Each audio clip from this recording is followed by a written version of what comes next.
जय सिया राम, जय पंचमुखी हनुमान धाम की जय। तो दोस्तों, गुड मॉर्निंग, नमस्कार, पहलाग। कैसे हैं आप लोग? तो उम्मीद करती हूँ आप लोग भी ठीक होंगे और मैं भी ठीक हूँ। और अभी सुबह के 9 बजे हैं। तो आज के ब्लॉग की भी शुरुआत हो गई है और मैं जा रही हूँ अभी हनुमान मंदिर पाठ करने के लिए। आज दूसरा दिन है मेरा पाठ का। तो आज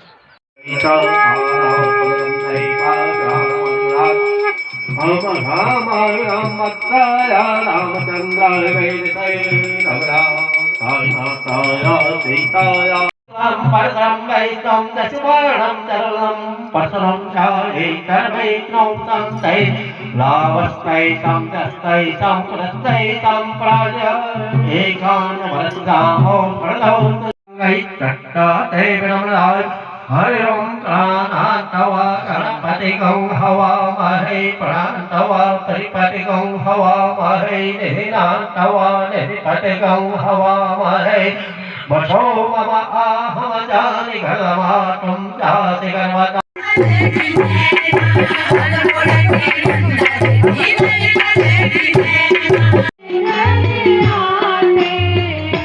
राधे कौन से पुण्य किए तूने, हरि रोज तेरे घर आते हैं, हरि रोज तेरे घर आते हैं, हरि रोज तेरे घर, हरि रोज तेरे घर आते हैं, हरि रोज होगा फिर। लेकिन दुश्मन समझने का बिल्कुल भी प्रयास नहीं कर रहे थे।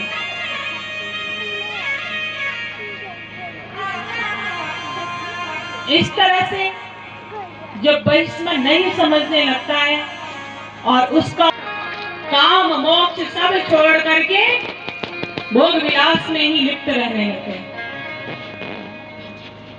समय व्यर्थ कर रहे हो, मेरे समझ में तुम्हारे आत्मज्ञान की बातें नहीं आती।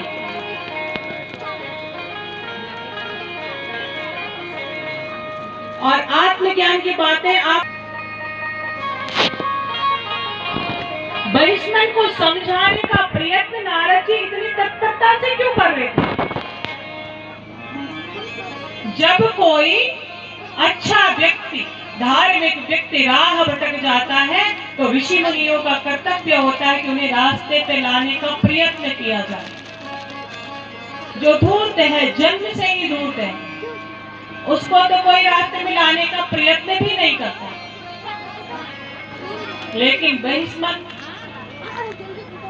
पहले धार्मिक हुआ करते थे, जैसे जैसे अर्थ बढ़ता है अहंकार भी साथ में बढ़ने लगता है। और संपूर्ण ग्रंथों का सार है कि त्रिविध अहंकारों का नाश करना देवीय प्रथा का नियम है।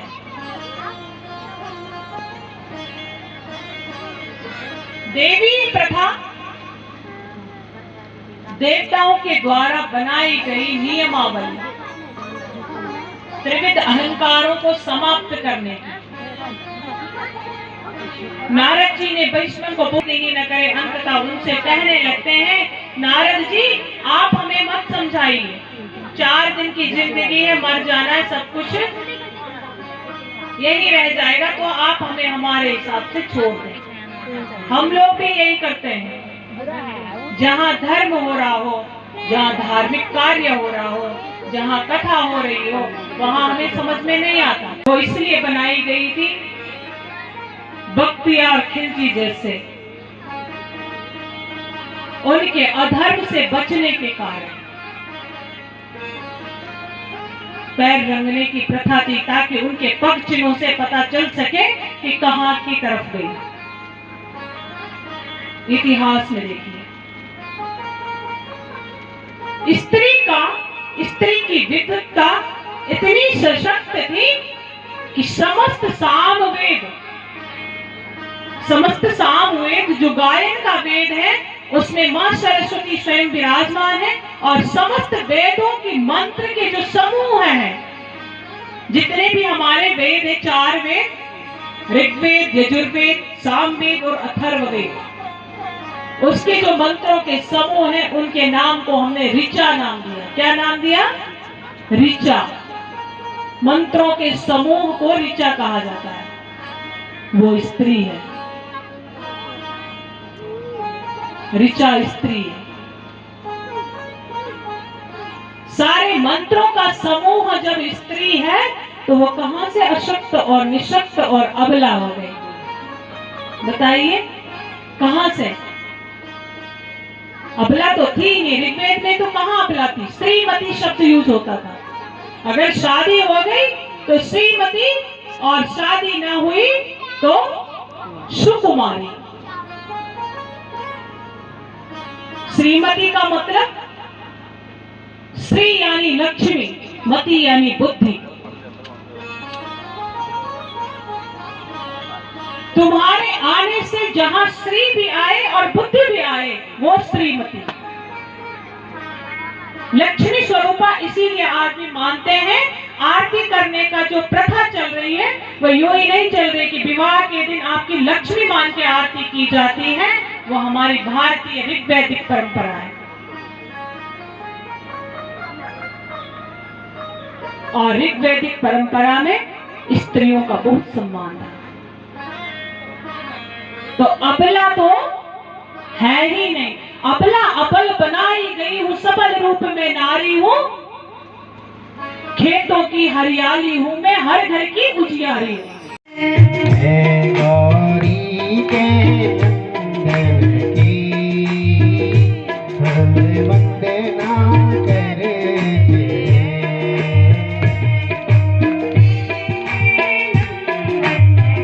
हम वंदना करते हैं, हम पूजा करते हैं, वंदना करते हैं, हम पूजा करते हैं।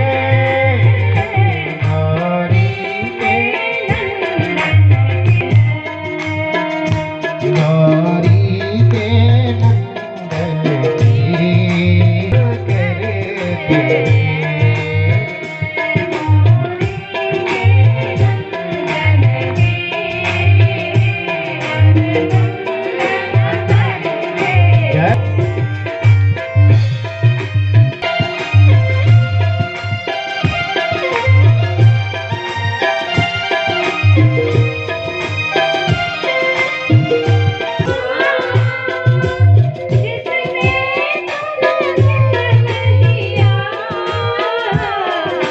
धन्य है गौरी माँ जिसने तुम्हें जन्म दिया।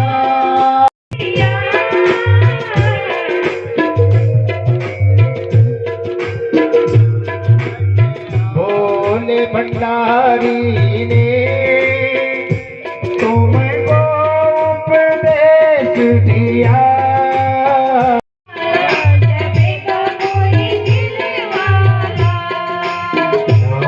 नाम की माला जपेगा कोई दिल वाला।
मन हरि जी के चरणों में लगी रे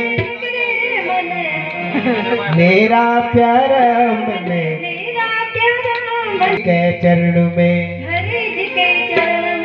लगी रे मना मेरा प्यारा मना हरि जी के चरणों में लगी रे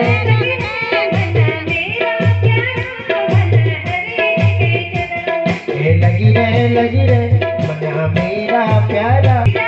हमारी भाषा है लगी जा मना मेरा प्यारा मना हरि जी का चरणों में हरि जी के चरणों में श्याम जी के चरणों में श्याम जी के चरणों में राम जी के चरणों में लगी रे जय हो लगी रे मना लगी रे प्यारा राधा जी के चरणों में लगी रे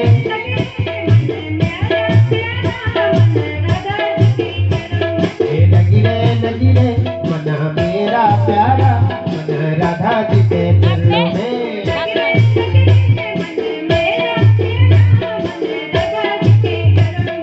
लगी रे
हुई गया पंचगामी देवताओं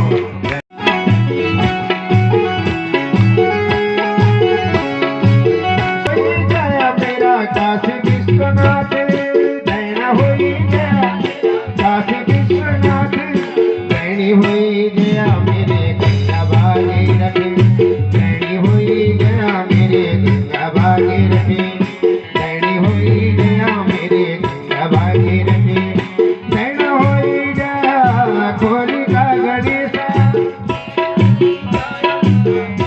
उड़े चुनरी बैकुंठ में पहुंची उड़े उड़े चुनरी उड़े उड़े चुनरी बैकुंठ में पहुंची उड़े उड़े लक्ष्मी माँ के जय हो लक्ष्मी माँ के मन को आ गए हो रे मेरी माँ